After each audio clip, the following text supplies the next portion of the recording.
Alohom, please test when you're ready.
Okay.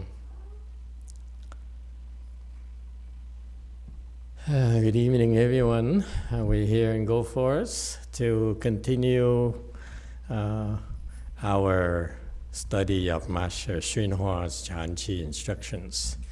Thank you all for joining us. We are on slide 189. Let's get started.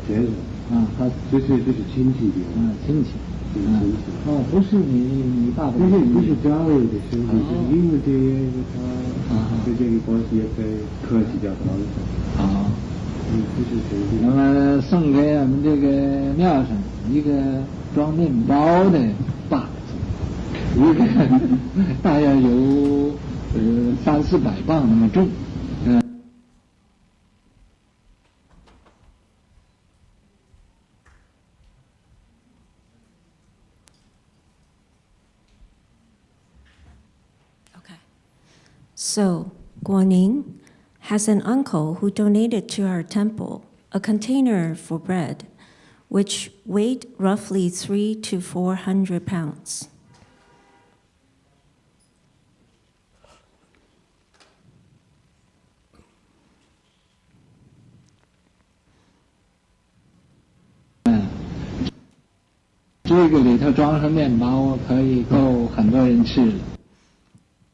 This container can hold enough bread to feed many people.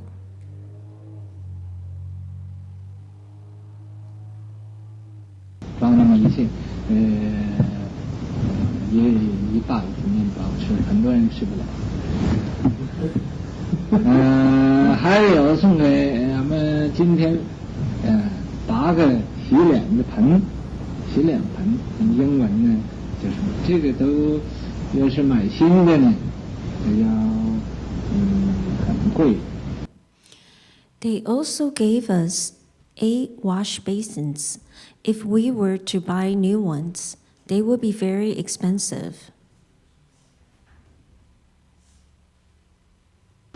他送给俺们是不用钱，但是不用钱呢，是他有功德。 He gifted them to us. We didn't spend money. While we didn't spend money, he had merit and virtue.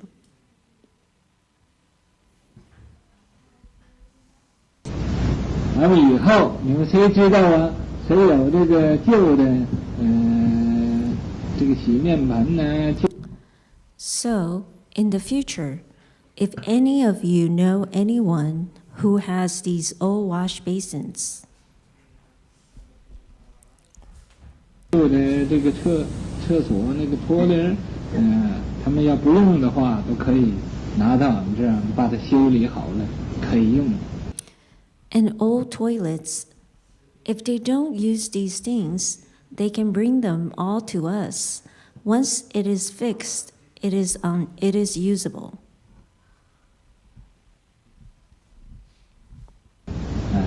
我们的这个道场是继业成求的一个道场。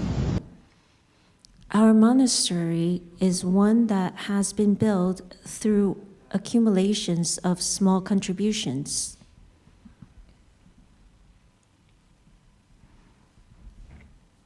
继业成求，所以呀，为什么这样子呢？ 积业成裘. So why is it like this?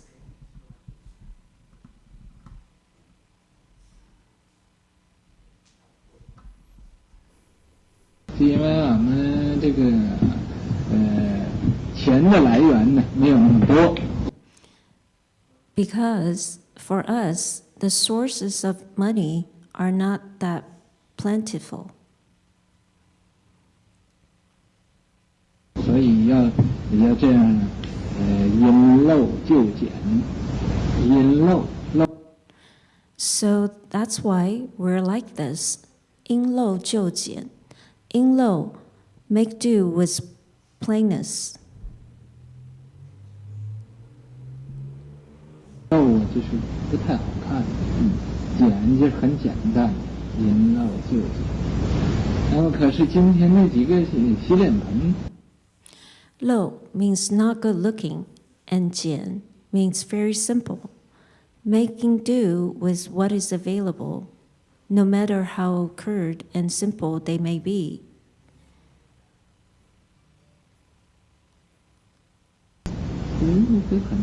也很美丽，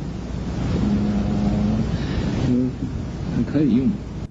However, those wash basins today are very beautiful and still usable.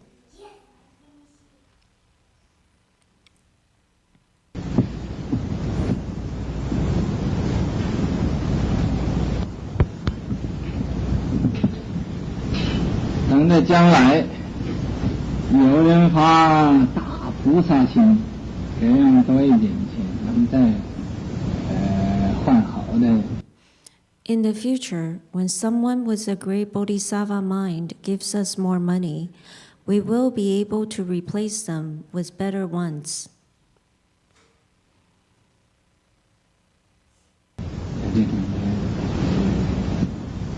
Okay, stop. 果寒。 Thank you. Let's go back to the prior section. Master YongHua, in context for you, has been talking about how he's training his disciples as Buddhist disciples. They should be supporting the way place, and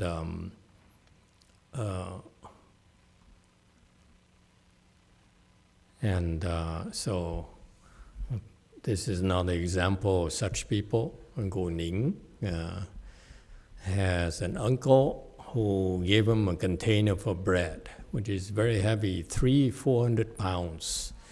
It's about the size of what? A car? I don't know. Or 400 pounds. Okay, maybe bigger than a 55 gallon barrel, maybe.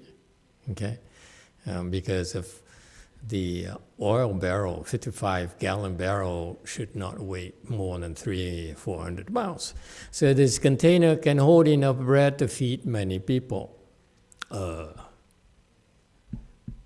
It's amazing that he would pick up junk like this. What would you do with a bread container when the Asians don't eat bread? Huh? You turn it into a coffin? Anyway, so this is to me, this is excessive. He would not waste anything. But in the U.S., you pick up junk when you need to dispose of it. It costs money. Okay, but anyway, this is what he taught his disciples back then. And one of my disciples down south picked up on that, and so she pinches pennies on everything and barks at you there, waste money, waste water, and goes through everyone's trash. Be careful what you put in your trash. Okay, and so give us 8 wash basins. We'll buy new ones. Buy them new. They would be very expensive. Probably would be worth nothing if they're new.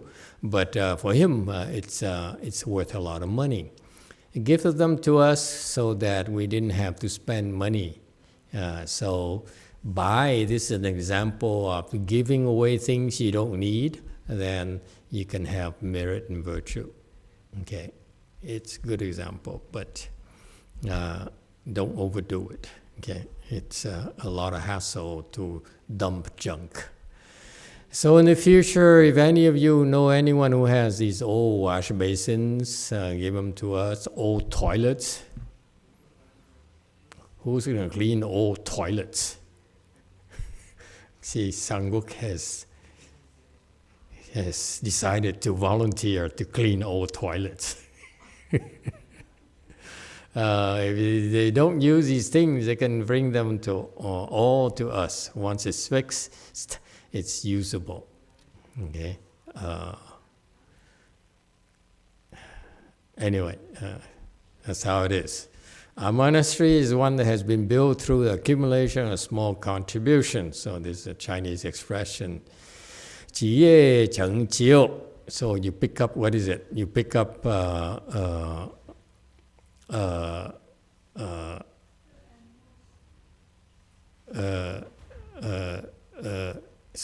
they pick up the armpit hair. Seriously? 2, yeah, please. This is a Chinese thing.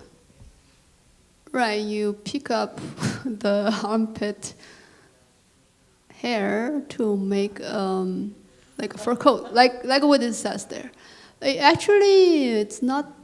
It makes some sense, like in the sense that like you have if you want to have a nice fur coat, it's not easy, like expensive, like a rabbit fur coat or like a special wild. I don't know what's that thing called. As far as I know, ma'am. Fox coat. It's hard. Yeah. As far as I know, ma'am, most Chinese people don't have a lot of armpit hair. It's just. You brought it up. I brought up, okay. Defend yourself. Is it true? There's nothing to defend. It happens, and it is the same. Yeah. It's very Chinese, right? I mean, you pick up armpit hair. Excuse me. There's new people here. Let's not do the extreme thing. But again, make fur coat out armpit hair. I mean, do they actually? I'm just here. Do they actually dry clean them or something before? Anyway, so you pick up armpit hair to weave a fur coat. Okay, very, very Chinese. Sang-wook don't look so serious. Really weird. Because for us, the sources of money are not that plentiful. Okay, and so this is his lesson. I don't want you to be too carried away with picking up old toilets and make people volunteer to clean old toilets. That's excessive, okay, and so forth. But collect armpit hairs. But the point here is that he's very poor. That's how he got started. He's very poor, and he never really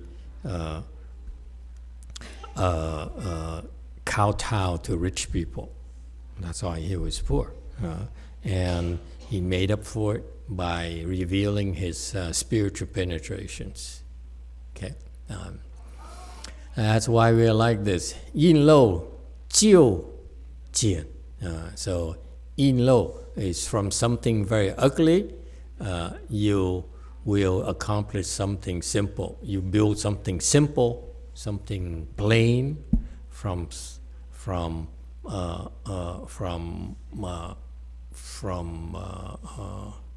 something very ugly.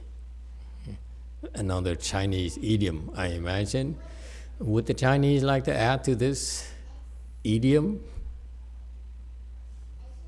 Is there a story behind it, or is there no story? Okay, there you go.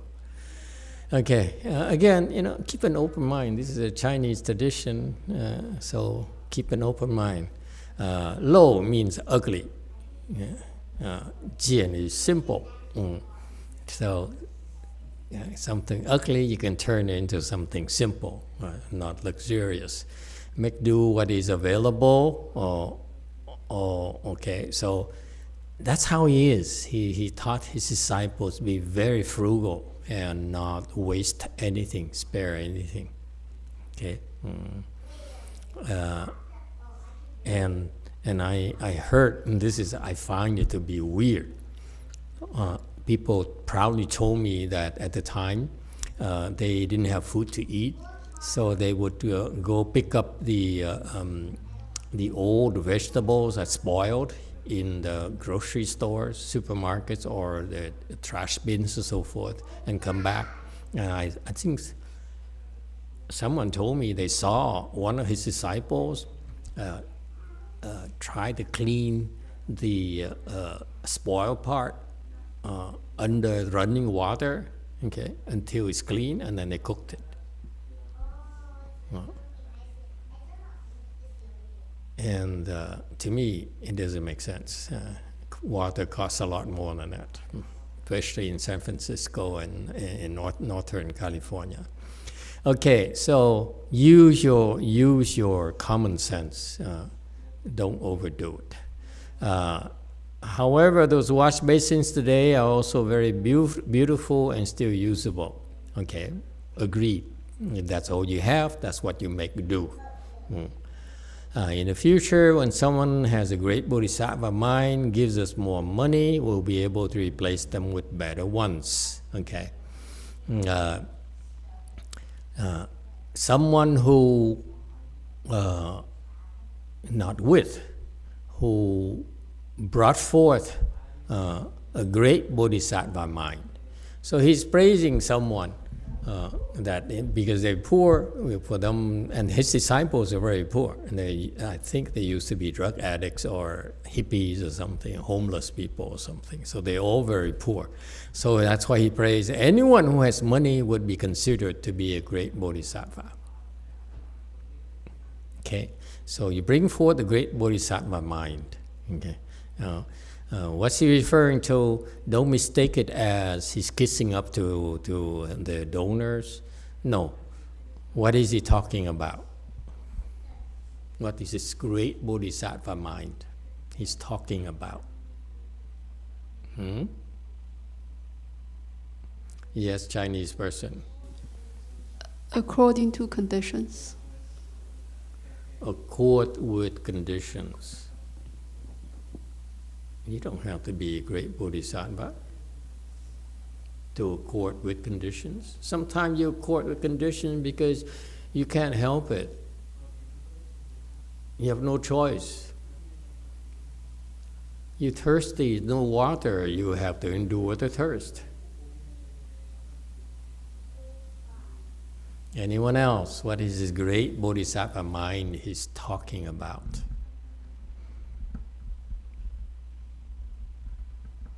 My first reaction is that, how can you talk about great bodhisattva minds? Because I went to many, many Asian temples and they address their visitors, disciples as bodhisattva. Would the bodhisattva like to have a cup of tea or something? And that bothered me. So when I saw this great bodhisattva mind here, my first reaction when Xin was reading it, I said, whoa, what is going on? It doesn't sound like him. But now we hear, what do you think he's referring to? Anyone?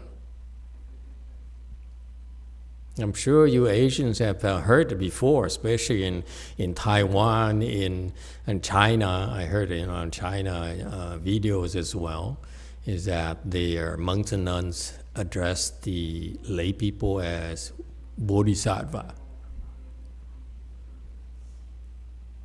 Actually, hair stood on my back when I heard it. I said, wow. Oh.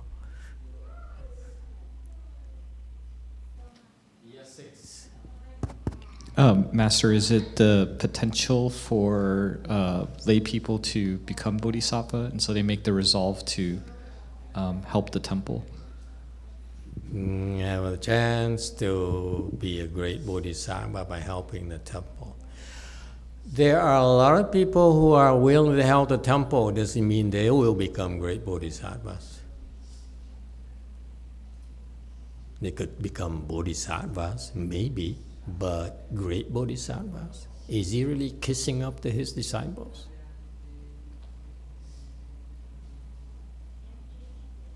His teaching is very, very subtle. And this is why it's really too bad that we couldn't ask him questions. Because they didn't ask him questions because they didn't get it. They didn't get what he was talking about. What is this? Huh? I gave you the background already.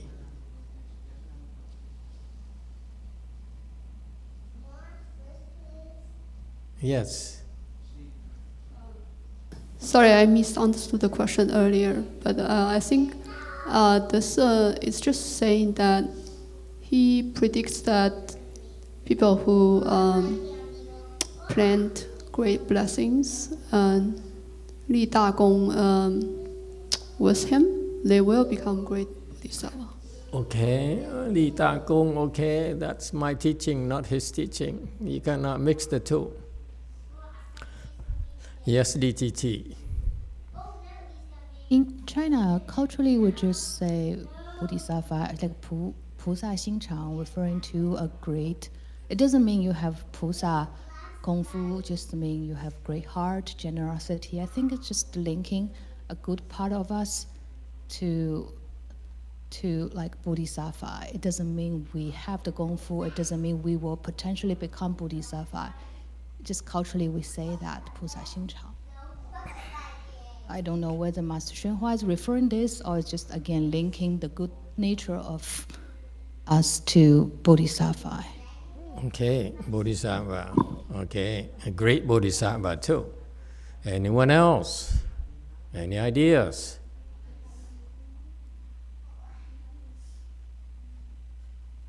We can discuss bodhisattvas because we Mahayana temple, don't be afraid. No, we don't just simply talk about sound hearers, arhats and so forth. We talk about everyone. We dare mention, we don't dare comment about everything. Way Mount. Như là Phật, dạ kính bạch thầy, con nghĩ là ngài nói cho một cái người nào là mà cái tâm phát cái tâm rộng lớn, mà cái tâm rộng lớn đó thầy, phát một cái đại tâm rộng lớn, biết bố thí, biết cúng dường. Okay, yeah, very according to the books. Yes. Emitofuo Master, I think that this person bring forth a great and expensive mind to know how to make offering and to know how to give. Okay, very good. Anyone else? No? No? Going one? Going twice?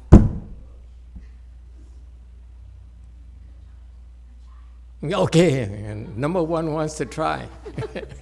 See, the pressure works, always works. Thank you, Master. I think it's great Bodhisattva mind, which means have the great compassion and sacrifice. Maybe that money can fit the family, but they can sacrifice that and have more people, help more people, and help temple, offer to the Chipochuo. So that's called a great Bodhisattva mind. See, this is a problem with all of you. You know, the more time we give you, you combine all your answers. Eventually, you get the answer. Yes, JC, you're cool. You guys are impressive. Yeah, you keep on fumbling, and then all of a sudden, you know, a few people coalesce their minds. Yes, JC. I have the same question because in Korea, I sometimes look at the book and sometimes it says Bodhisattva, and I don't know if it's really Bodhisattva or it's a female that is a lay person. It's very confusing because sometimes when it says Bodhisattva, it's really Bodhisattva. Sometimes it's the lay person. So we don't know. In Korea, you cannot tell the difference between a Bodhisattva and a lay person?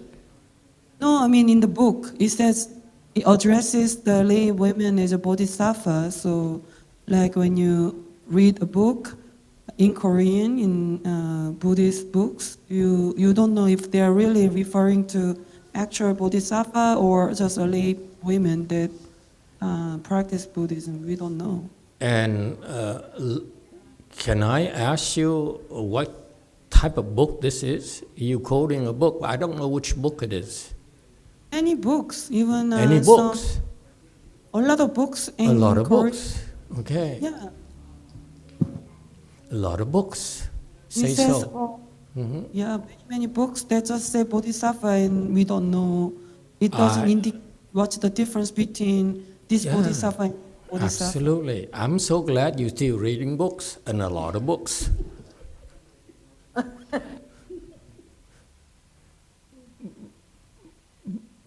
I know you read a lot of books, but from who is the writer who wrote those books? Who call lay women either bodhisattvas or non-bodhisattvas?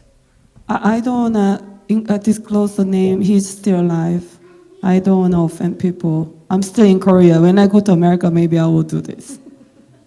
Now she quickly exited the author. Okay, I will spare you.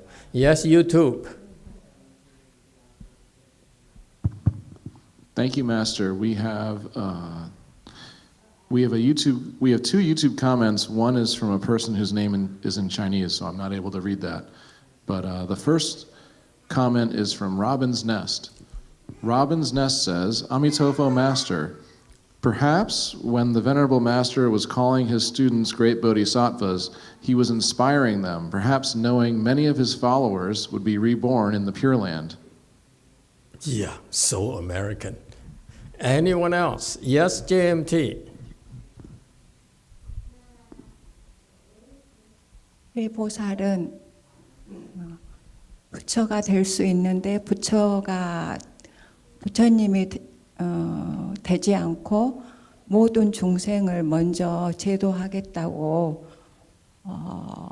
그대로 보살로서 그 모든 중생을 돕는 분들이 대보살이라는 생각이 듭니다. I think the great bodhisattva means they can become a Buddha, but they don't become a Buddha yet. They vow to save all living beings first. I think that's the meaning of great bodhisattva. Okay, anyone else? Very good.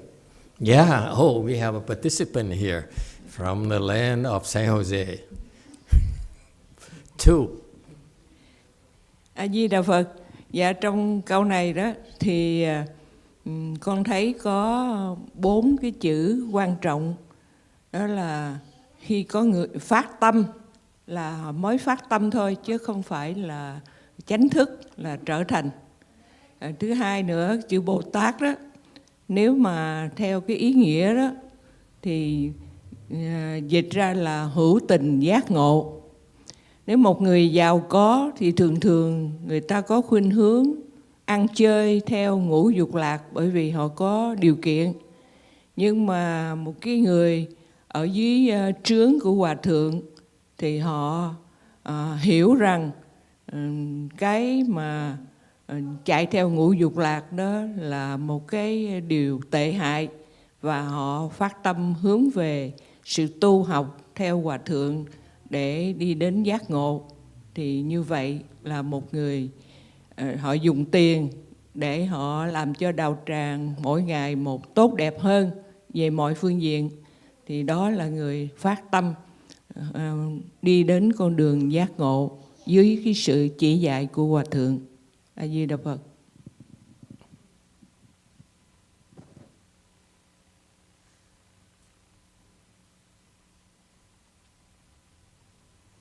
Emitofuo, Master, in this sentence, there is 4 important words here. One is bring forth, the other one is bodhisattva. So bring forth meaning that they just first bring forth of the mind. Doesn't mean that they formally become a bodhisattva. Second, bodhisattvas also mean that a sentient being who become enlightened. So if a rich person, usually they really indulge in the bliss of the 5 desire. But under Master YongHua, they, instead of running for the 5 desire, they understand that that is a bad thing. So therefore, under Master YongHua in direction, they seek for enlightenment by using their money to make the way place become more adorned. Therefore, they bring forth of the mind to become enlightened under Master YongHua instruction and guidance. Very good. Very good. Okay. Pretty good answers. The reason I dwell here is because I would love to ask his disciples. Now they've been practicing for a long, long time. What does he mean here? I'm curious. I'm very, very curious. So I'm asking you first, so that in the future, when you have a chance to ask them. Okay. Here's what you're referring to. The background information is that he has to pinch pennies. His disciples were truly, truly poor. They broke. And they came to the temple and they felt like helping the temple, and so they gave things they didn't need, which is exactly what Master YongHua needed, so that worked fine. Okay, so he knows basically that these people were very, very poor. Okay. So the temple he had was for 4 people. They came there because they're not expected anything. Okay, they're not expected to contribute anything, and that's why. And this is a very, very beautiful example he set for us: is to open the temple and share everything they had with the newcomers. I remember someone telling me that at the time they were so poor, so broke, and a lot of people wanted to live the home life, unlike you right now. Okay, it may be because they're poor and they're cold, so to have a place with a roof and some clothes, and a little bit of warmth would be nice. So at the time, he had a lot of left-home disciples. And they ran out of money, okay? Because they never asked for money. you'd be hard pressed to find a donation box in the temple. Okay, and that's exactly what happened when I went to Master Sheng Yi's temples in Hong Kong. I had to go around and ask someone, is there a donation box? Because the temple manager stopped me and said, "What are you doing? Looking around like this." Okay, and I said, "Is there a donation box?" He says, "No. Give it to me." So I gave him $100. Anyway, and so he would not do anything to pick your pockets or to remind you that you should be giving money at all. Okay, and that's why these people, they naturally got a lot out of the temple and they liked it, and so they contributed with all their heart. No matter how poor they were, they really were helping out. Okay, if they have a job, they go to work, and after work, they go to the temple to help out. Okay, the plumber, remember plumber last night? That's what he was doing. And so these people are poor. And so what he says here, if you are someone with a great bodhisattva mind, gives us more money. Okay, he's referring to, because at the time, his followers, his disciples were basically very, very poor. Okay, the outsiders would not give him any money. He's not the one who stand up and say, "Hey, I'm propagating Buddhism, helping society," and so forth. No, he says they're quietly cultivating. They weren't advertising themselves.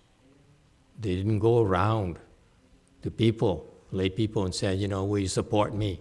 Because I'm helping some nuns here go to school, some monks here. I need some money to buy his clothes and his bowls and so forth, pay for our electricity." No, they never asked for anything. They got so poor that they ran out of money, and no one supported them. Never asked anyone. So they have a little bit of money left in a budget. So on weekends, okay, they would save money. They would not eat for days. On weekends, they go out and buy food and cook it, and so that the lay people have food to eat. They were going hungry, and no one said anything. None of his disciples said anything, said nothing. Well, of course, after a few days, you don't lose weight yet. You don't look like this. Okay, but it's kind of cool. They are really, really, truly believers. And the people who came, they would eat the food and would leave. Okay, they're very happy. And so the residents amongst the nuns they went hungry, to the point where they couldn't take it anymore. Someone had the bright idea of going to Safeway receptacle trash bin to pick up some old cabbage and spoiled vegetables. Nowadays, you don't have to do that anymore. You go to the Chinese vegetable wholesaler, they have a lot of spoiled stuff. And Sinchen used to get them to bring it to our temple. And we'd have like several people trying to clean out the spoiled part. Okay. Anyway, we went through that ourselves. And so the background information is these people were very poor. They came to the temple, they cultivated the temple, and no one, I didn't hear anyone leaving because they had no money, no food. They endured hunger together. And they never breathed a word to their visitors. It's amazing, his disciples back then. And so he's referring to, see, this is the background. These people would come to the temple and listen to the Dharma and so forth and help out in the temple. He says, so someone among you, okay, with a great bodhisattva mind and give us more money. We're talking about The poor, maybe they can give $1, $2. They can spare $1, $2. That would be a great bodhisattva mind. Got it? He's teaching his own disciples, not us.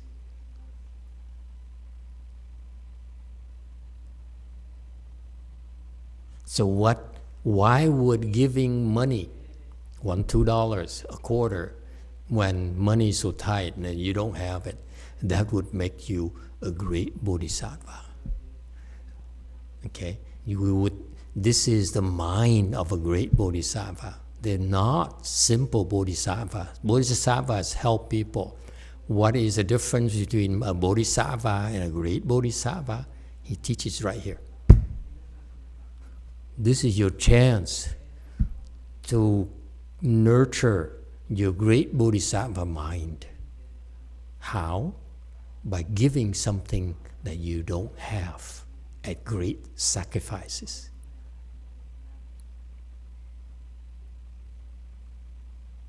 So you're poor, you give whatever you cannot afford.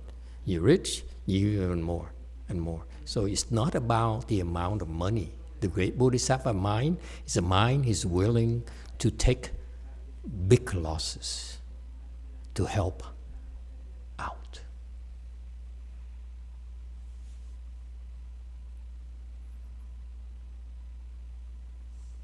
That's the difference between bodhisattvas.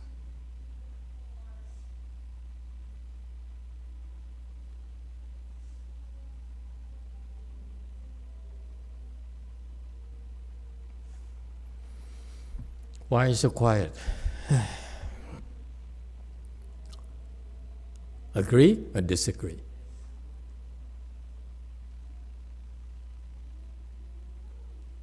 You see, Master Hsuan's teaching is very subtle, very profound, and few people of my generation understands it, which is a shame to me. Such a beautiful, beautiful teaching in everyday life. It's right there. We all have the opportunity to nurture our great bodhisattva mind, or our bodhisattva mind. Okay? Are you still with me? Or are you just bored? Yes, DTT. Master, I understand to give with sacrifice or at great loss. My question is, how do I give something I don't have yet, if that's the definition of great bodhisattva mind? Thank you. Or how do I give something I don't have? Yes, you said the great bodhisattva mind also is to give something you don't have yet. Yeah. Is that a vow? You're willing to take big losses, because when you're poor, money is very big to you. And I would quote you the paragons of virtue in a Chinese culture. Okay? One of the paragons says that there's a couple who very poor, and they had to support the mother along that line, and they have a child. Okay, they're so poor they didn't have anything to eat, and the mother has no teeth, so she couldn't chew, so she had to be fed milk, and so the wife would give her milk to the mother-in-law to keep her alive. And since she didn't have, they don't have food to eat, so she didn't have much milk. So she would sacrifice the milk and give it to her mother-in-law, and they couldn't bear to watch their son, the young infant, die. So they brought the infant to a forest and then dug a hole and buried him. And their son.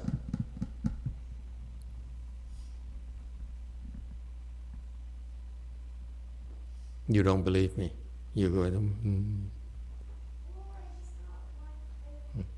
Does they answer your question? Yeah.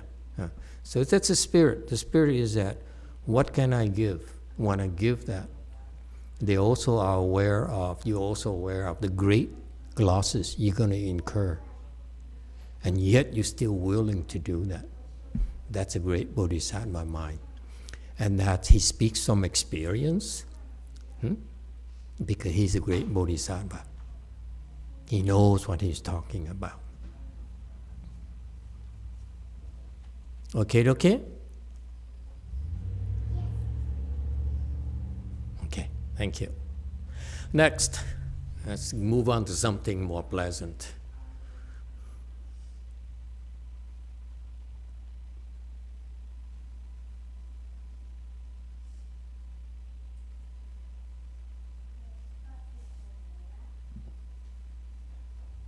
Go on.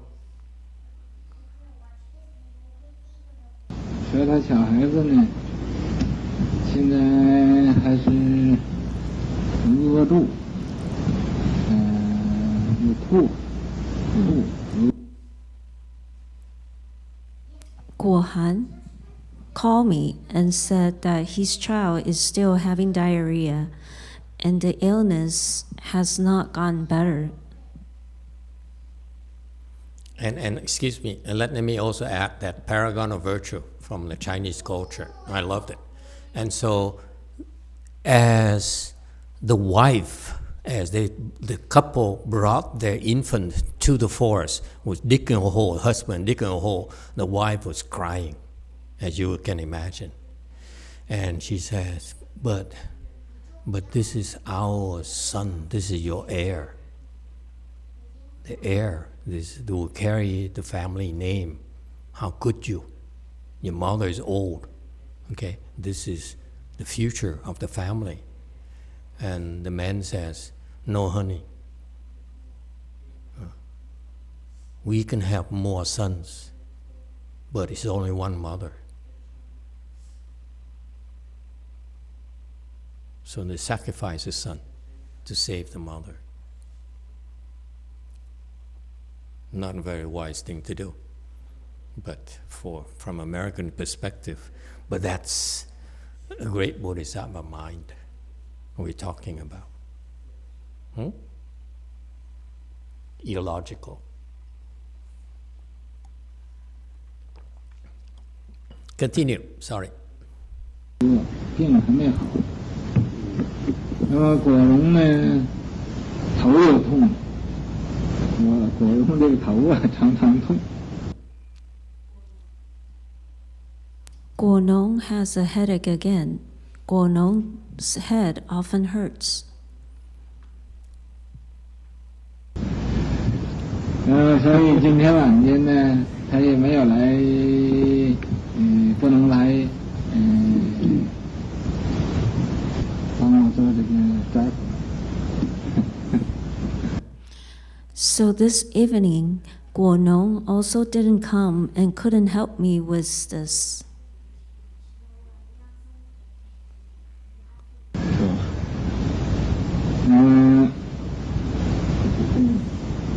谁要是发菩萨心呢，而有一点这个中国的药品，想给他小孩子送。So, if anyone has brought forth a bodhisattva mind, I have some Chinese medicine that I would like to give to his child. 昨天我问这个果禅，以为果禅去果禅，他不去。Earlier, I asked Guodan, and Guodan said he wouldn't go. 那也是因为发脾气。Guodan got angry.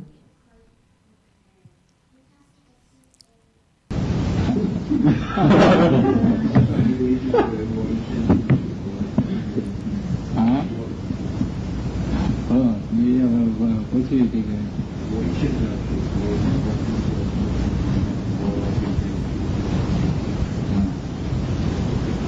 以这样，他们要有些顺路也可以。Is anyone going the same way? Going that way. Going that way. 我不是说你发脾气，我说你开玩笑。因为你好发脾气，你不发脾气，我要说你发脾气。I'm not saying you're getting angry, just joking. If you weren't angry, I would say you were getting angry. 发脾气的时候我就不说。哎，这个广东的小孩子一有麻烦，他就来找我。When you lose your temper, I won't say anything. Ay, whenever Guohan's child has trouble, he comes to look for me.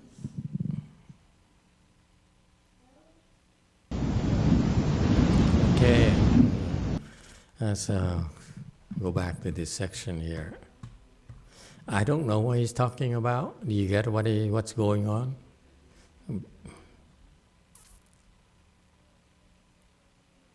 So this is Guohan, one of his disciples called and said the child has diarrhea, and it's not getting any better. So he's been getting diarrhea for a while.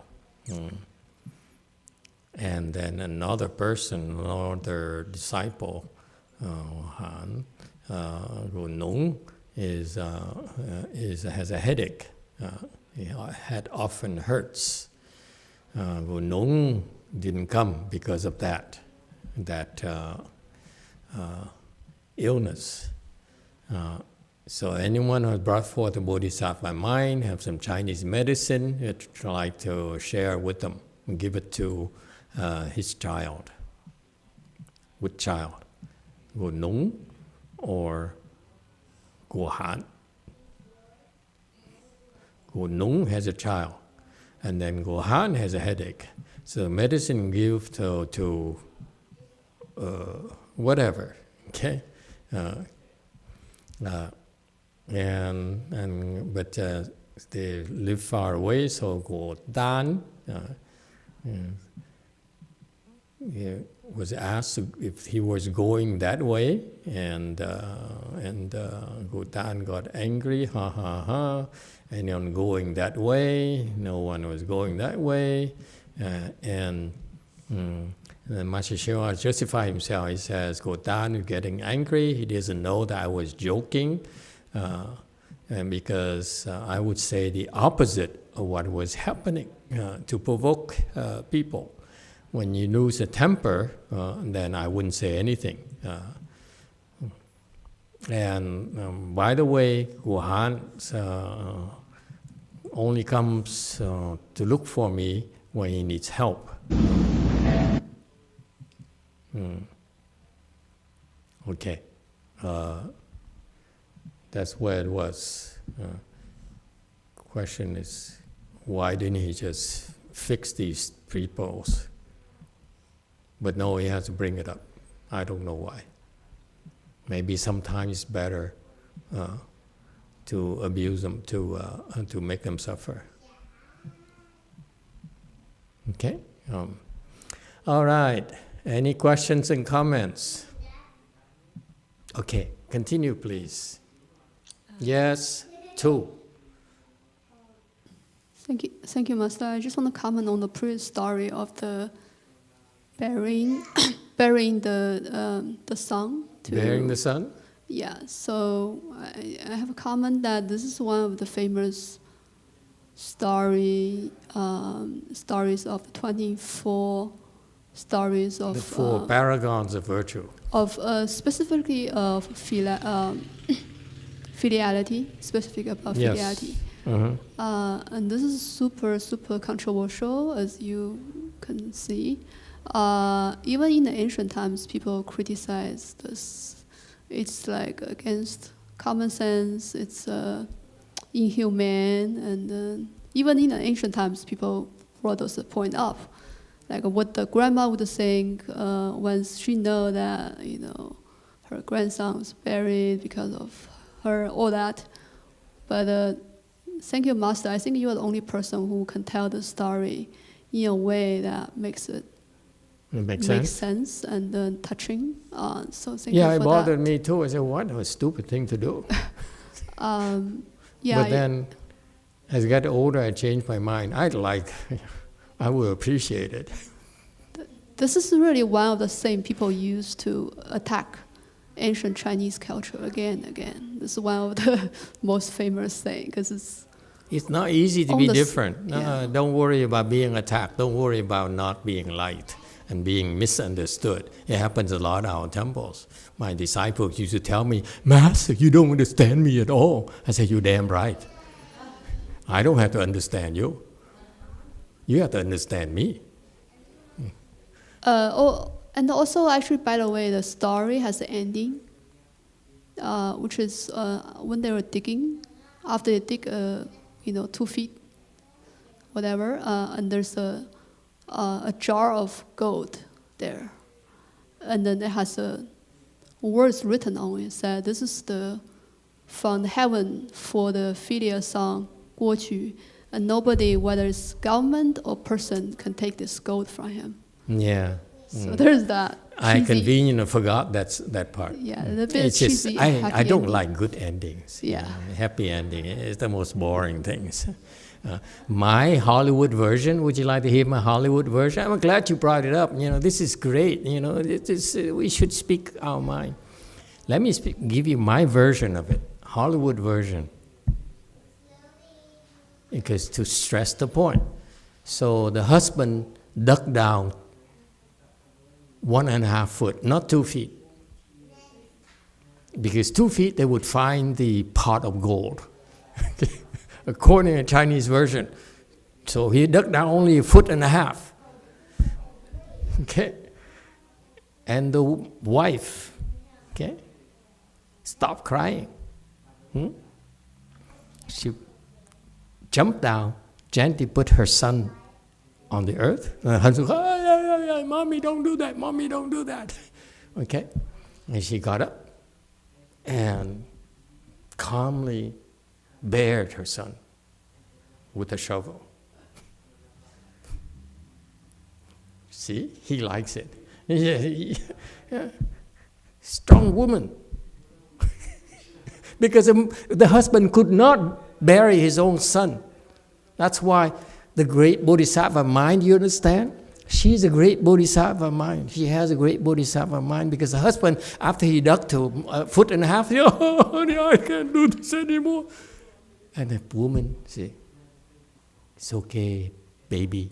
Come up. Let me do it for you. Hollywood version. What do you think, macho nacho?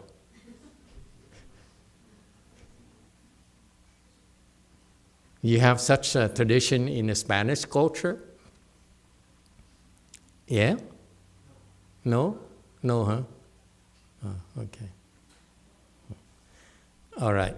Well, thank you for the pot of gold reminder. I conveniently forgot it.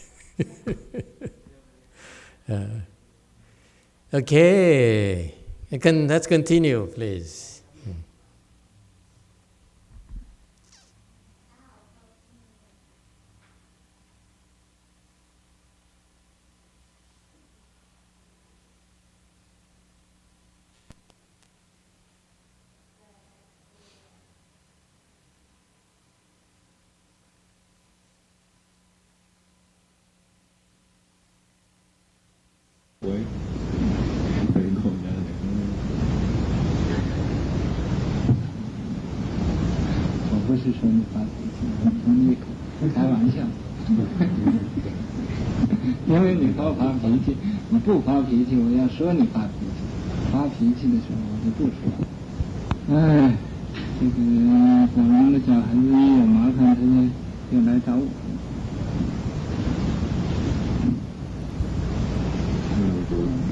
Child gets sick, they come, has to have a mother.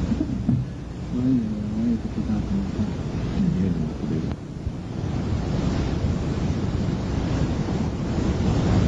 登泰这个世界无论做什么事情，都是很忙的。Born into this world, regardless of what you do, you are very busy.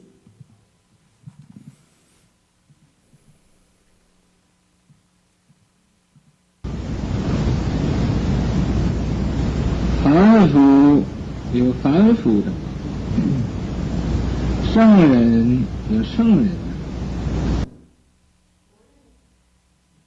Ordinary people have the busyness of ordinary people.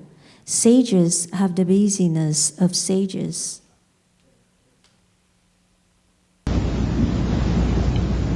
男人就有男人的忙，女人就有女人的忙。Men have the busyness of men. Women have the busyness of women. 出家人有出家人的忙，在家人也有在家人的忙。Monastics have the busyness of monastics. Householders have the busyness of householders.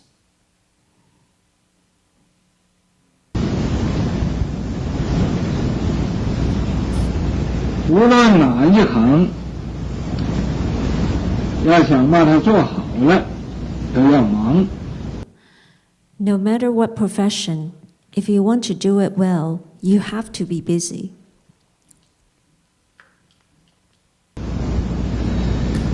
所以我们现在这个新的道场，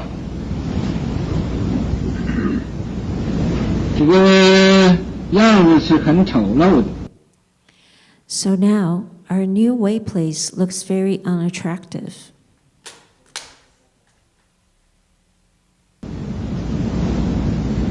里边，外边呢看着过得去，但是里边呢没有把它修理好。Inside, outside, it looks acceptable, but inside, it hasn't been properly fixed up. 所以看着是很丑陋的，所以现在忙着把这个道场庄严，令它庄严呢，圆满。So it looks very unattractive. Therefore, we're now busy adorning this way place, making it perfectly adorned.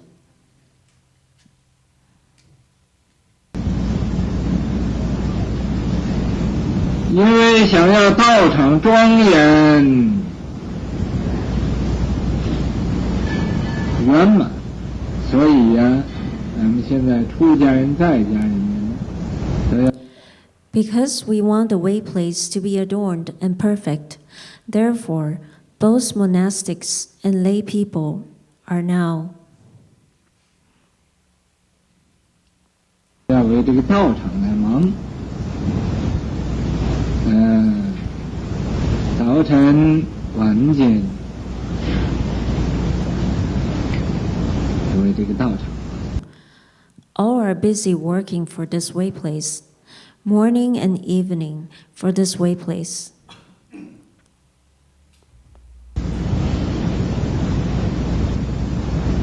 可是呀，忙有为私忙，有为公忙。However, being busy can be for personal reasons or for public reasons.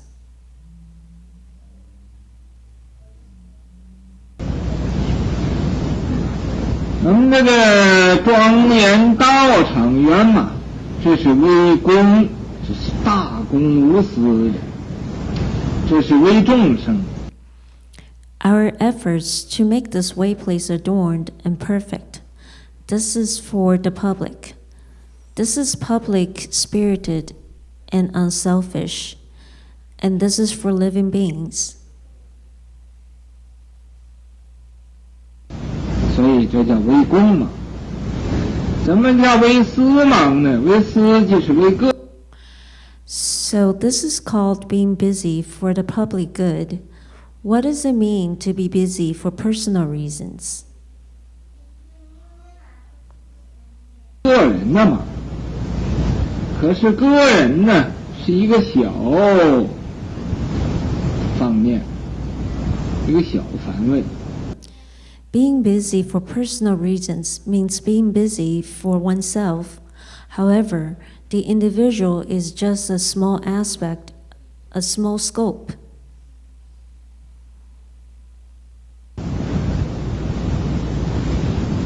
公众呢，这是大方面、大范围。 The public, on the other hand, is a larger aspect, a broader scope.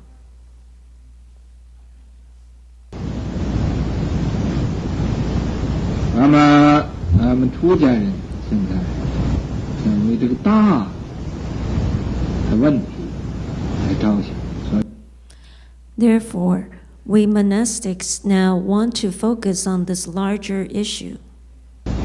这就有功德。那么要为自私呢，这仅仅是给自己的享受。 For the public good, however, being selfish is just for one's own enjoyment.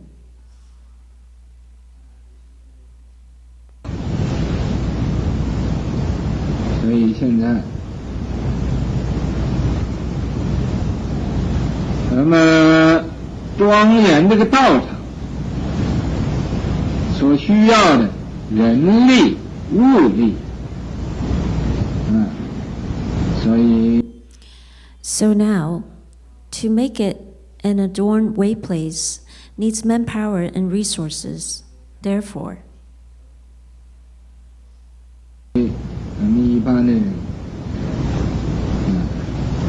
都来拥护这个道场。 we ordinary people all come to support this way place.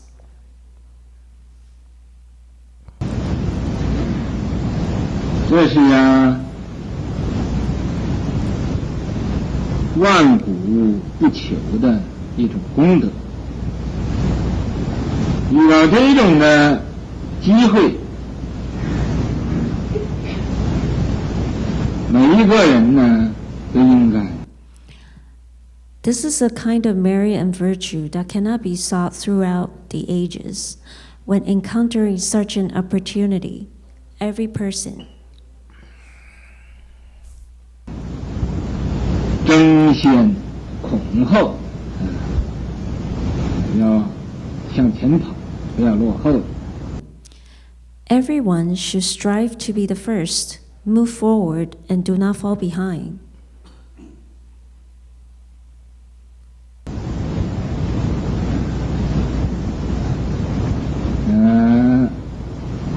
所以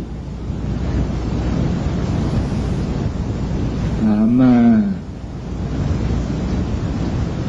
要共同的向前精进，把这个道场给做好。 Therefore, we should vigorously strive forward together to make this way place flourish. Okay, stop. Let's stop. Okay, go back to section. First, we have a question from YouTube. Thank you, Master. This question came in during the reading, so it refers to, I think, the previous story. Yes. We have a question from Shirley Zhu. Shirley asks, is it okay to kill to save others with great bodhisattva mind?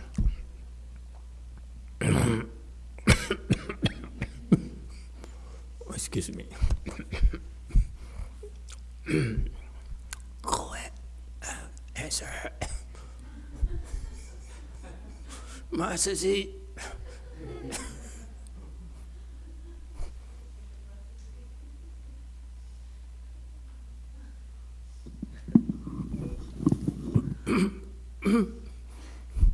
Master, I heard story in the past there the king that caused a lot of trouble in Buddhism and create a lot of offense, like to kill and monks and nuns. So one person tried to kill that Kill king. the king. Yes.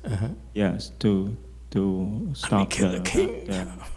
So I think maybe in that context, of course that person have to bear the karma he created too, but he still do that. So I think that's the mind of the great Bodhisattva. So your answer is yes.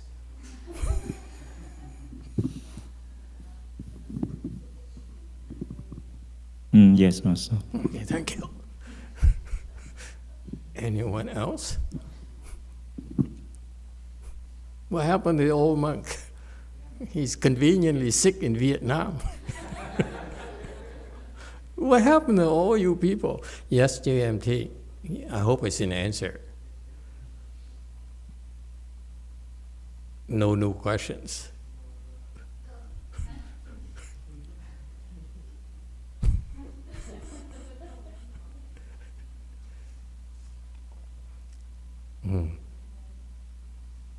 Good, it's a new question.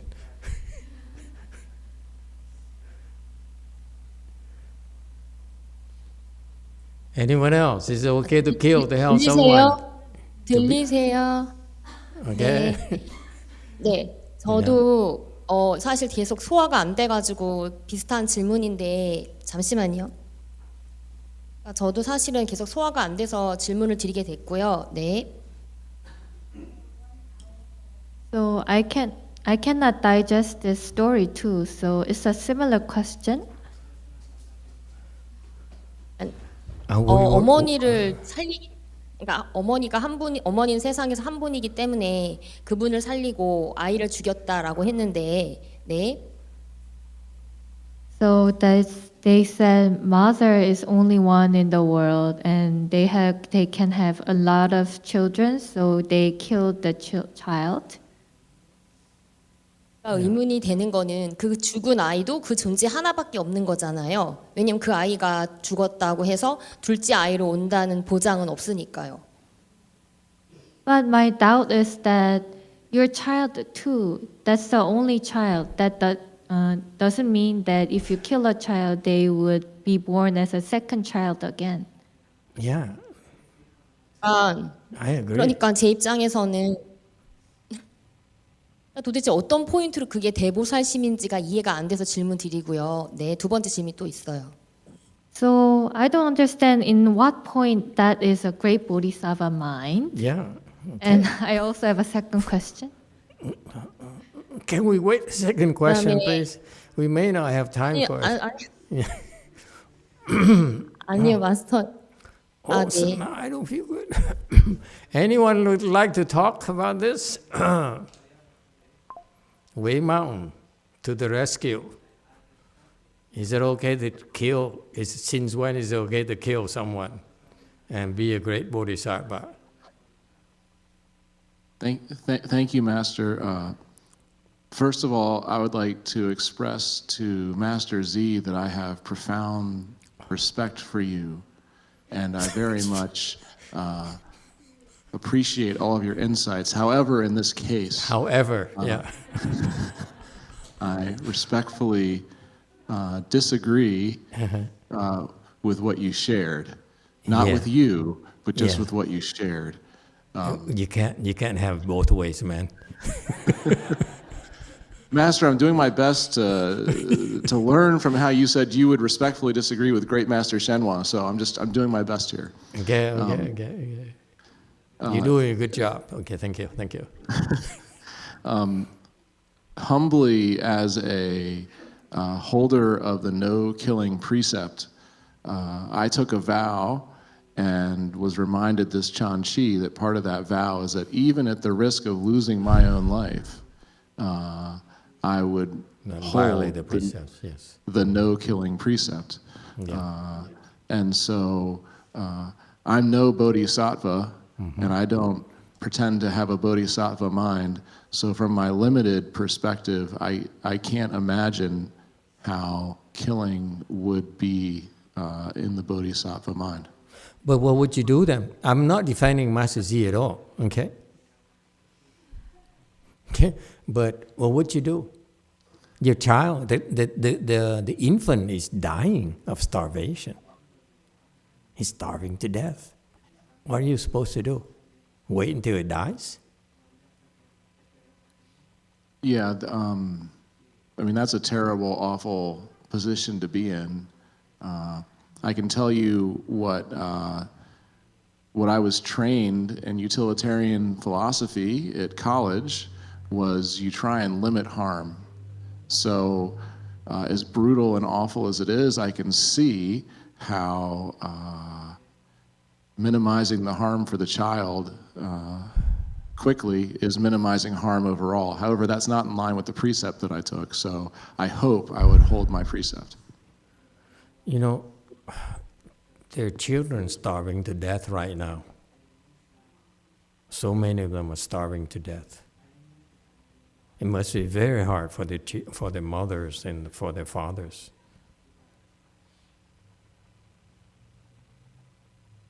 It's a very tough decision.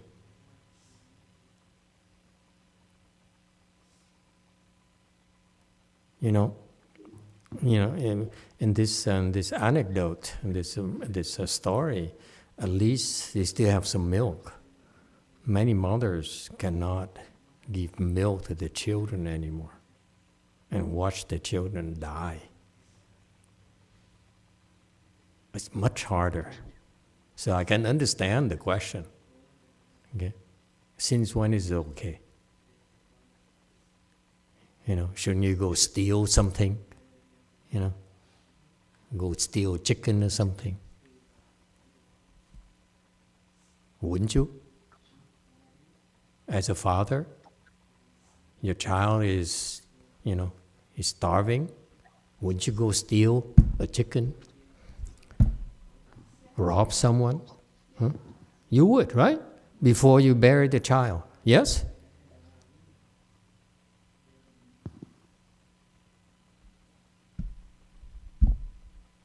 It's a very tough position to be in. Master Z, what do you have to say for yourself? In your defense.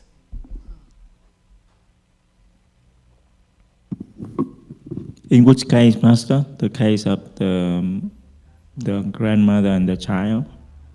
The mom and the child? Is it okay?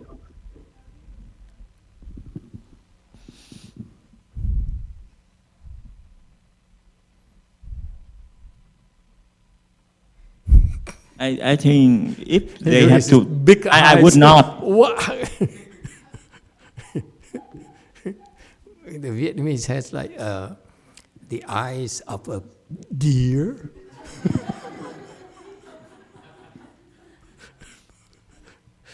Yeah, he can be so cute. Yeah, what would you do? It's very, very tough. You know, remember the Chinese are saying, they used to be attacked. There are a lot of people criticize them for, what kind of philosophy are you preaching? Does it make sense? I didn't know. I don't know the complete story, the detailed story, but I have a question that did the couple bury their child alive, or they went to? According to to my version. Don't listen to the Chinese version. Chinese version is boring. My version is that she actually, the husband broke down because after laboring for a foot and a half, okay, okay, and he was all of a sudden he stopped. He couldn't take it anymore. I wouldn't bury my child alive like that. Maybe they can. You cannot have it both ways. Come on. So I don't agree with take a stand. I don't agree with bury the child alive like that. How disappointing. You're not taking a stand. Take a stand for God's sake. For the team.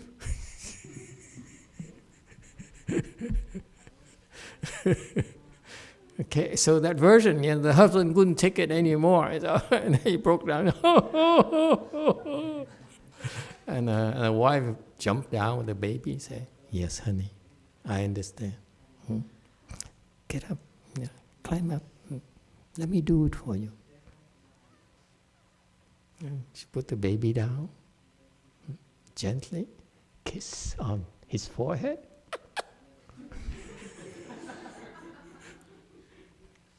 Casually climbed up, took the shovel,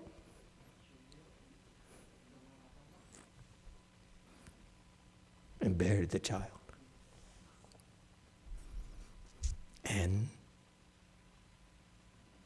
the story ends, the film ends.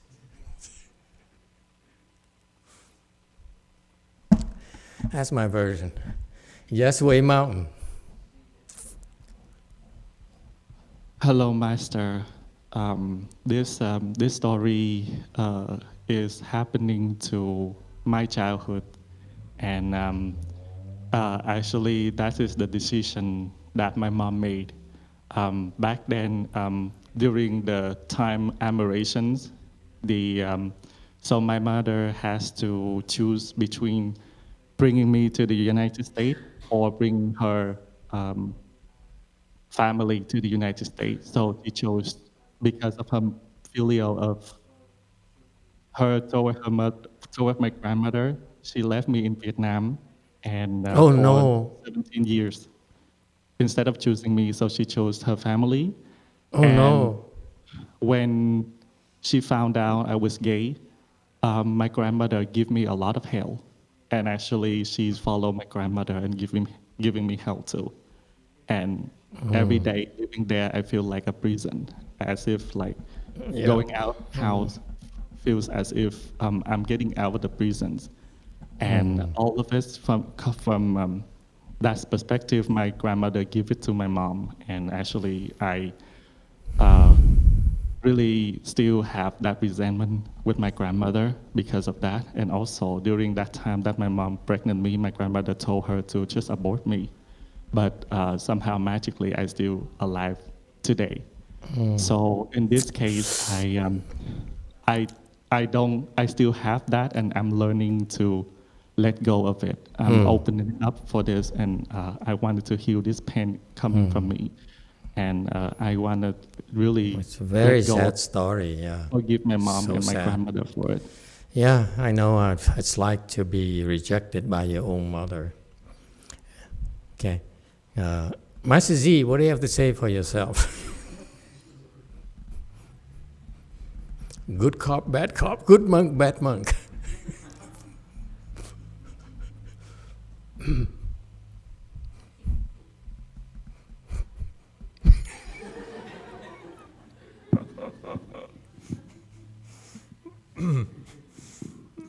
I don't know what to do, Master, in that.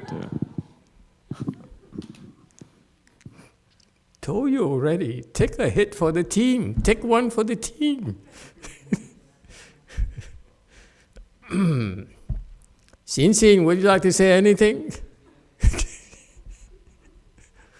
No? Let the boys take it? Okay, you too. It's no easy answer, folks. So you're looking for a perfect answer where everyone is happy? You ain't going to find it here. That's life. You have to live with our decisions, with our stupidity, our limitations. We cannot please everyone. Okay? Yes, you too. Thank you, Master. We have a comment from Vicky Sprout. I just saw her here to lunch today at lunch. Go ahead, Vicky. Thank you, Master. Vicky That's says, a very, very subtle reminder. You remember where the food came from today. Go ahead, Vicky. Vicky says, I would find someone to take my son who is willing to raise them and give up ownership of my son so that he can live. Hallelujah. Yes. Is there another comment from YouTube?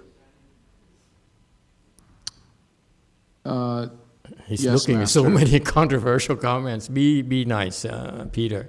We're counting on you. Thank you. I believe this is from Way Mountain Temple Apple. Way Mountain Temple Apple shares, my oldest sister died within 6 months of birth for similar trade-off scenario. Her milk was sold off for the benefit of the family. Okay. How sad.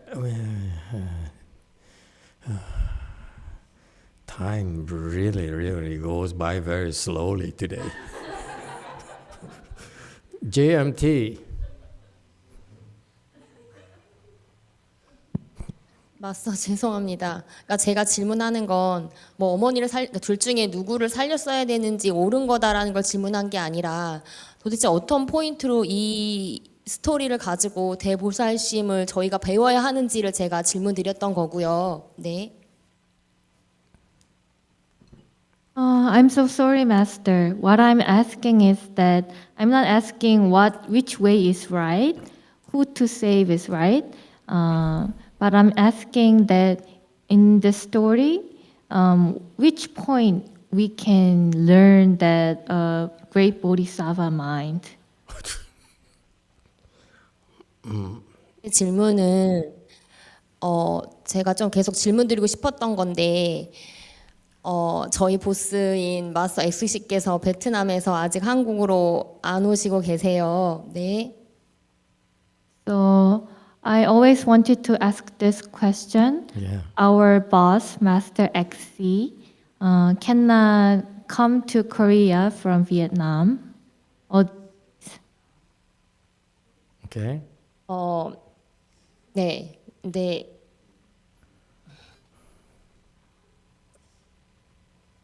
Okay. Well, you can ask him when he comes back, but give him some time. 아니 그게 아니. 이제 제가 질문은 정말 건강하게 다시 마스터 XC를 뵙고 싶은데 지금 저희 수준에서 어떤 걸 하면 되는지를 질문드리고요. 제가 여태까지 하고 있었던 거는 Okay. Yeah. 선생님 보셨어요? 네. 네. 네.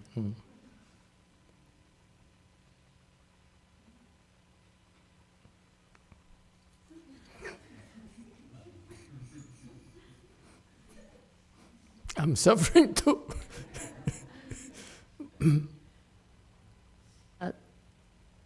지금까지 하고 있었던 거는 불칠 때부터 지금까지 제가 하고 있었던 수행 모두를 마스터 XC께 회양을 했고 그거 가지고 또 부족하다는 생각이 들어가지고 화요일 날인가 그 플라워샵에 들려가지고 관세음보살님하고 약사부처님께 마스터 XC를 위해서 오퍼링을 이제 주문을 했어요. 그래서 그거 말고 제가 추가로 좀 더 해야 될 게 있는지 그거를 좀 질문 드리고 싶었고요. 네. So what I have been doing so far is that starting from Fochi, all the merits and virtue I have been practicing, I transferred to Master XC, and then maybe around Tuesday I went to flower shop and I ordered something to offer to him and Guanyin Bodhisattva. And I want to know, is there something I need to do additionally? 좀 조심스러운 질문인데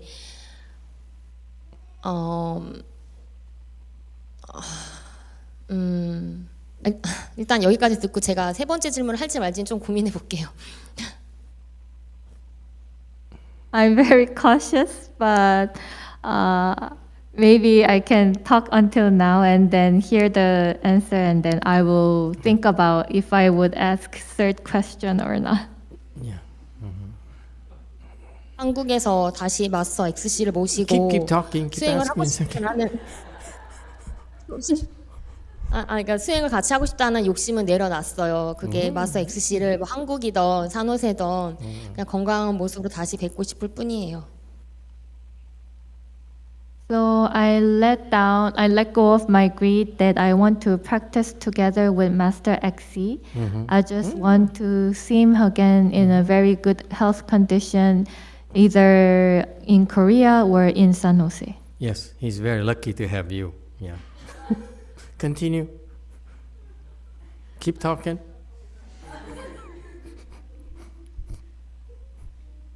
He's frozen. 한 질문을 대답을 아니요. 아니 그게 아니고요. 마스터께서 두 번째 질문하신 거에 대답해 주시고 나면 세 번째 그 대답을 듣고 세 번째 질문 할지 말지 고민한다고요. Don't you love her? And she's so talkative.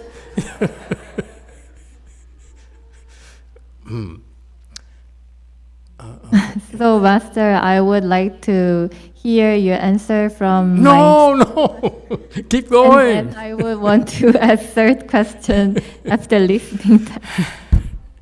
Okay. Let me give you my 2 cents worth. First of all, I like to say that I'm so disappointed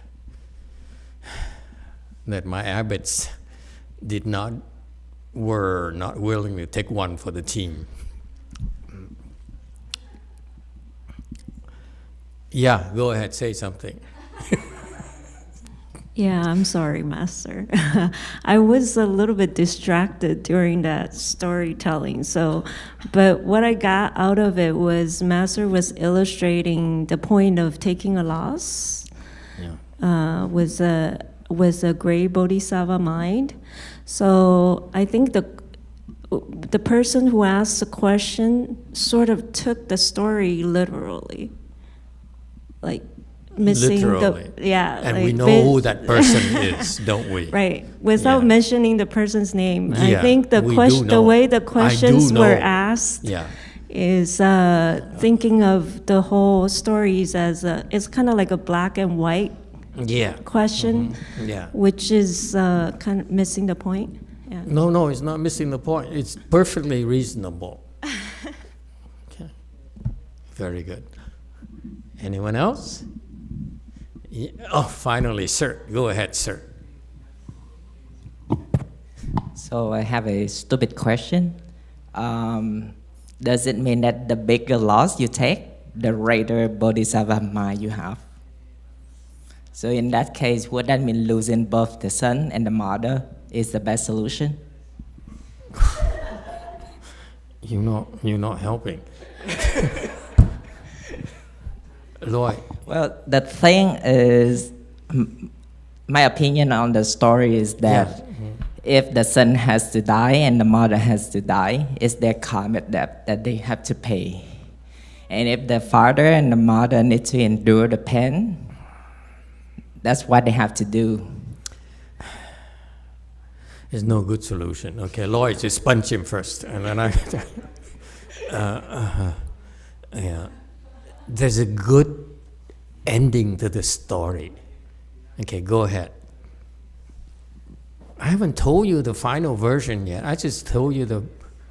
Go ahead. Dạ thưa thầy, vậy con tính hỏi là vậy tại sao một trong ba hoặc mẹ không tự hy sinh á, mà lại hy sinh con hoặc là...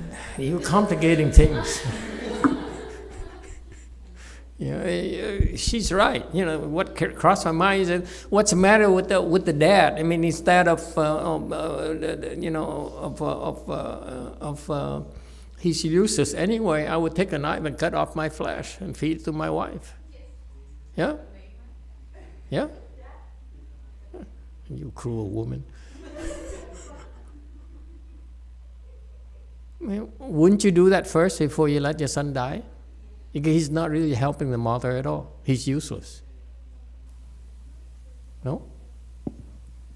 Yeah, you can go so many ways. Binh đủ chiều hết á. You can play cards so many ways. Yes, there's two. I think that will not work because the whole point is that the existence of the song would be competing resources for the grandmother. That's right. The whole point here, thank you for pointing it out. Don't talk anymore. That's not making any more complicated. It's about cultural things, folks. We are shocked, especially from the Western civilization, culture, is that, it's just an unthinkable thing to do, to your own son. Putting up for adoption or something. So, but this is a Chinese value system, by the way, right? They're taught in a Chinese culture to sacrifice your own family to be filial to your parents. That's the culture. It has its merits. And they are perfectly willing to sacrifice small boys.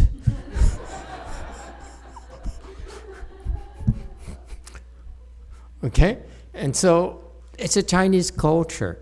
And to make things worse for you, in a bodhisattva's precepts, this is why we don't transmit bodhisattva precepts. By the way, I'm playing both sides of the fence, okay?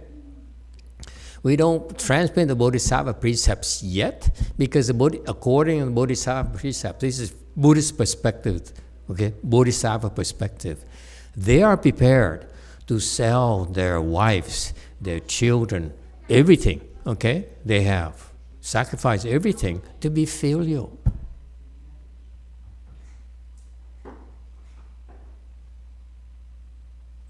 And that's the spirit behind it. It's not for everyone.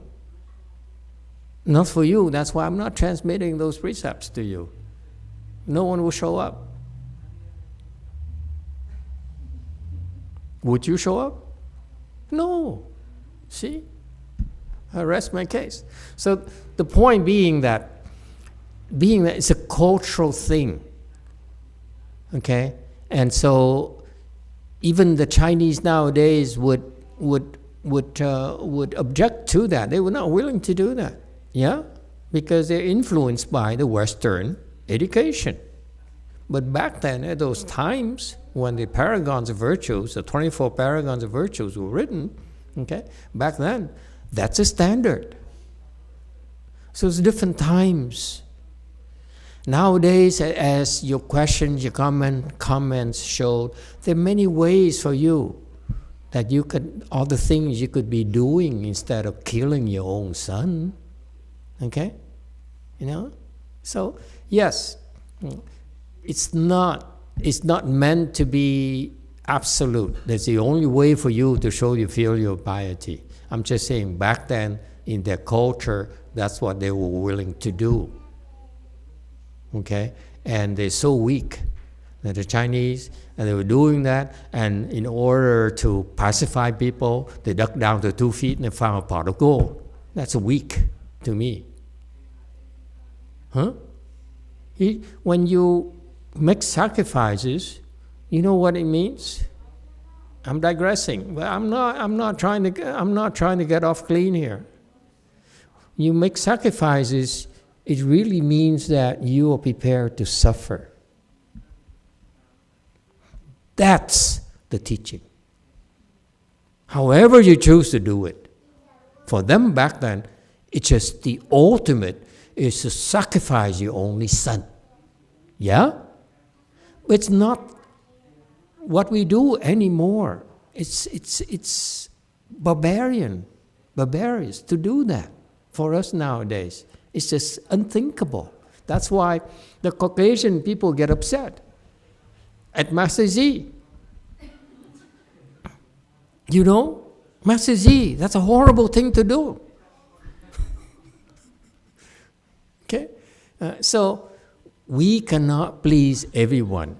It's only meant to be an illustration. Okay? Let the Chinese do it their way, Master Z do it his way. I don't necessarily endorse it. Okay? But it's about making sacrifices in the spirit of enduring great suffering. Does it make sense to you now? Huh? Whatever you do, okay, the great bodhisattva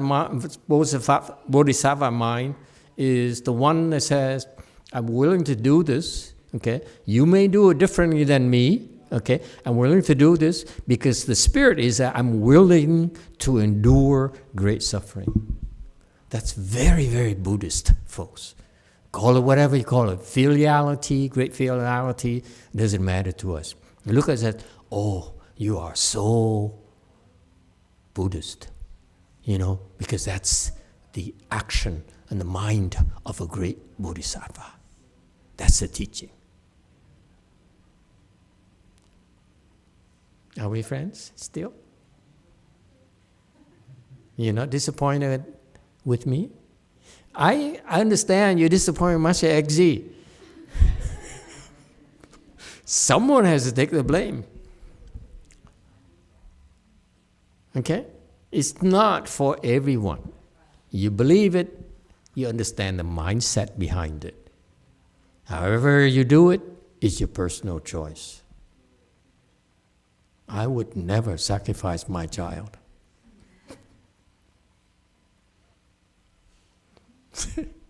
Yes, too. And I'm speaking for the majority of you. Yes, too. A Di Đà Phật, dạ con xin ra khỏi cái câu chuyện đó một tí. Con chỉ muốn nói rằng cái không khí của đạo tràng của chúng ta đó rất là bình đẳng, cởi mở. Đúng là cái không khí tu tập của Phật giáo Đại Thừa tại xứ Mỹ. Và những người mà lên tiếng bất đồng ý kiến với thầy đó, con xin tán thán những vị đó là những người trực tâm, không phải vì sợ thầy mà giấu đi những cái bất đồng của mình. A Di Đà Phật. Translate properly, Hùng.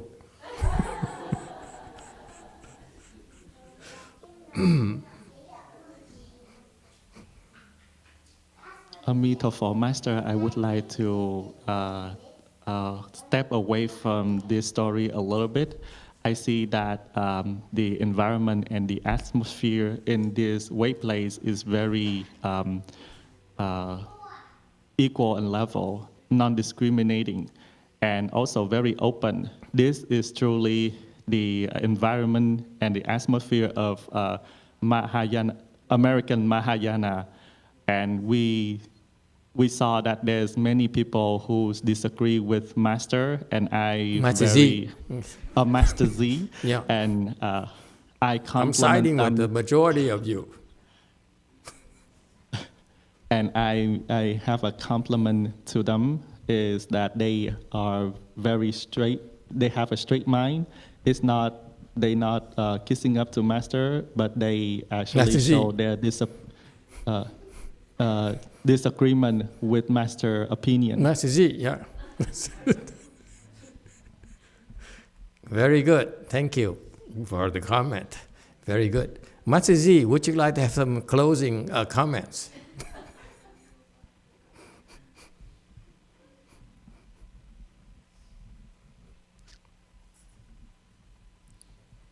No, Master, everything is perfect now.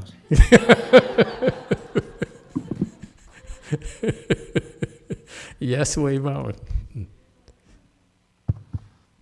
Thank you, Master and Master Z. I want to publicly, humbly apologize, Master Z, for putting you in the position to take why would you put him in such a team. bad position? I hope you forgive my lack of foresight for recognizing what I was doing, and I just Master so Z, appreciate your willingness to take one for the team all the same. Yeah, Thank Master you so Z, much. don't get upset at him, okay? Okay. You're very good. I'm glad we're still together.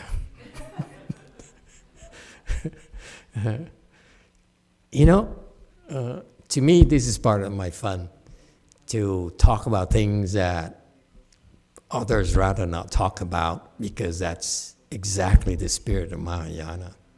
Okay? We don't have to agree, but we should be open-minded and embrace each other's differences. Okay? That's the nature of the Chan practice. This is also part of it. This is a concept of Chan instructions. This is why I brought it up, because even though you may be upset, you may disagree violently with it, okay? Because this is a time of a Chan Chi, and we don't ask you to agree. We don't ask you to avoid it, okay? Even if you disagree and you have strong objections to this, okay? That's a time when we invite you to come and cross your legs until it goes away. Your affliction goes away. Okay, Jumi? Stop crying. See, you only who shed tears, the rest of you is just having too much fun. Okay? If you're afflicted, okay, and you disagree violently, cross your legs until you calm down. That's called embracing. Embracing others means you have to do something to reduce your affliction. It's not words, folks. We don't always have to agree. Okay?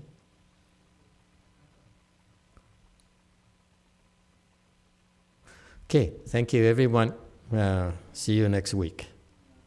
We'll continue this next week.